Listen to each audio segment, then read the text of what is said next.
Until now, ay usap-usapan pa rin ang pagiging other woman ni Ivana Alawi sa isang nangangalang politician na walang iba kundi si Albi Benitez, kung saan dinimanda na nga siya ng original wife.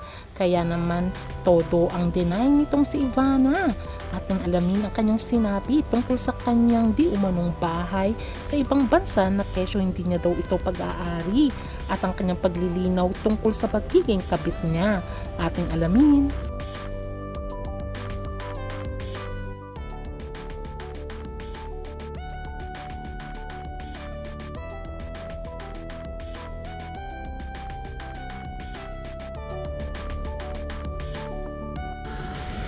Kilala si Ivana bilang isang social media influencer at YouTuber.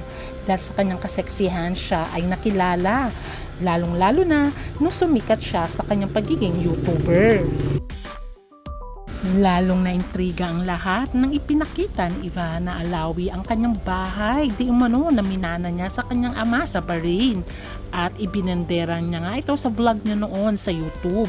Kaya lang marami ang nagpupuna na Airbnb lamang daw ito at nirentahan niya. Pero binatikos nga ni Ivana ang mga taong bashers at sinasabing inggit lang kayo. At sabi nga ni Ivana, bahay namin yun. Marami talagang basher na inggitera. At sabay sabi ng ganon ni Ivana sa mga fans na bumabati ko sa kanya. Sa kasagsagan niya as social media influencer at bilang YouTuber, saka naman nagkakaroon ng maraming intriga sa kanya na siya ang other woman sa buhay ni Dan Fernandez at Sheila Estreel na spotted daw ang dalawa sa ibang bansa. May nakakita sa kanila na magkasama sila pero dininay ito ni Dan Fernandez at ni Ivana Alawi. Pero hindi rin nagsalita si Sheila Estreel. Until now ay meron pa rin si Dan Fernandez at Sheila Estreel at kasama nila ang kanilang mga anak. Kusang namatay ang balita tungkol kay Dan Fernandez at kay Ivana Alawi.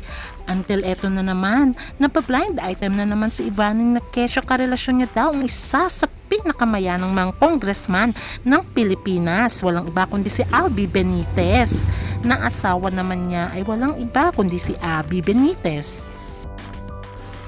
Dahil naispatan nga ang dalawa sa Japan na magkasama na naka-face mask pa nga ang Mayor Benitez that time. Sabi ni Ivana ay coincidence lamang daw ang kanilang pagkikita. Pero ang sabi ng mga netizens, paano magiging coincidence? Kasabay nila patungong Japan itong si Mayor Benitez na ngayon ay congressman na. Kayo na ang humusga, kasama pa nga ni Ivana ang kanyang pamilya. Marami ding netizens sa Japan ang nakakita sa kanila. At sabi nga ni Ivana ay walang katotohanan ang tungkol sa kanila ni Albi Benitez. At hindi daw siya homewrecker. Anong masasabi nyo nung idinamanda siya ni Nikki Benitez? At sabi pa rin niya until now ay wala daw katotohanan yun at hindi siya homewrecker. Kayo na ang humusga. Paano naman siya ididemanda ni Nikki Benitez kung wala naman talaga itong ebidensya? Pero eto na nga, napasama sa gusot ni Albi Benitez at Nikki Benitez itong si Ivana Alawi. Dahil sa hindi mamatay-matay na issue ay nagsalita na rin finally ang anak ni Albi Benitez na si Javi Benitez tungkol sa nangyayari sa kanyang mga magulang. At sabi niya nais pa rin niya ang katahimikan at sana daw ay magkasundo pa rin ang kanyang mga magulang.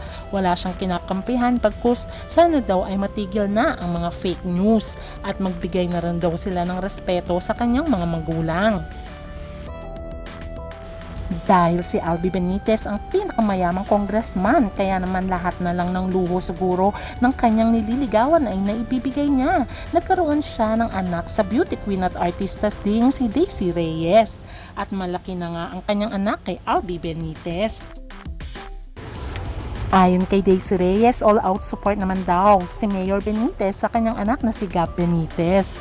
At hindi daw to nagkukulang sa kanyang mga padala sa kanyang mga anak. Hindi Hindi lang kay Daisy Reyes nagkaroon ng anak itong si Albi Benitez, pagkus nagkaroon din pala ito ng anak kay Viva Hug Babes na si Andrea Del Rosario. Although wala pa rin inaamin si Andrea tungkol sa kanyang anak kay Albi Benitez dahil sekreto lamang ito. Hindi lamang yun, inamin din Angelica ng Viva Max na naging karelasyon din daw niya itong si Albi Benitez. How about naman itong si Yen Santos na nakarelasyon di umano din ni Albi Benitez, pero mega deny itong si Yen Santos. Pero dininay ni Yen Santos na karelasyon niya to si Albi Benitez. Kayo nang humusga, ba't ganyan naman ka-sweet itong si Albi at Yen Santos sa mga larawan. At naging karelasyon di umano din ni Yen Santos itong walang iba kundi si Chavit Singson. At dahil sa blind item at hindi mamatay-matay na chismis tungkol kay Mayor Benitez at itong si Ivana Alawi, ay nagsalita na nga si Ivana tungkol dito. At ito ang kanyang sinabi, kayo na ang humusga. Nung maling ka sa isang pamilyadong Wala din, ma. hindi ka na-hurt, hindi ka na bothered, paano mo hinandle yun mentally and Walang mental kasi hindi naman ako na-hurt. So, wala. Wala akong Deadlock sinirang kasi pamilya. deadlock. Yan, ma. Ako kasi ako sa buhay ko pa. O diba sinabi niya na wala siyang sinirang pamilya dito, pero bakit spotted sila sa Japan at kailangan pang magtago through face mask itong si Mayor Benitez? What do you think? Kaya naman sa pagdemanda ni Nikki Benitez sa kanyang asawang si Mayor Benitez at pagdawit kay Ivana Alawi, malamang daw ay may ebidensya itong si Mrs. Benitez.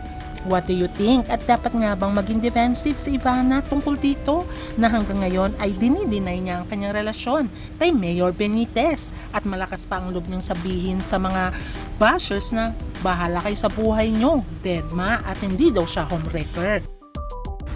At sa kanyang latest vlog, sinabi niya din sa mga bashers na mamatay kayo sa inggit at sabi niya masaya siya sa life niya. Sana nga daw ay totoo ang sinasabi ni Ivana. Total, siya lang naman ang nakakaalam ng katotohanan. Kaya abangan na lang natin ang susunod na kabanata sa bakbakan ni Mayor Benitez at ng kanyang asawang si Nikki Benitez at ang pagdawit kay Ivana Alawi.